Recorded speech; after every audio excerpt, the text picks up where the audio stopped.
F'Mejju l-Ajruport Internazzjonali ta' Malta laq aktar minn 726,000 passiġġier, jiġifieri żieda ta' 7.7% fit-traffiku meta mqabbel mal-istess xahar tal-2019, is-sena li kienet meqjusa bħala rekord għat-turiżmu f'pajjiżna.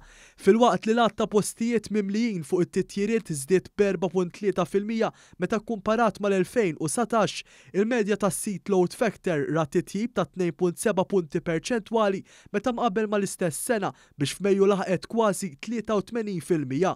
F'Mejju l-Italja żammet posta bħala l-aktar suq importanti għall-Ajruport Internazzjonali ta' Malta kif kienet responsabbli għal 24% ta' traffiku tal-passiġġieri.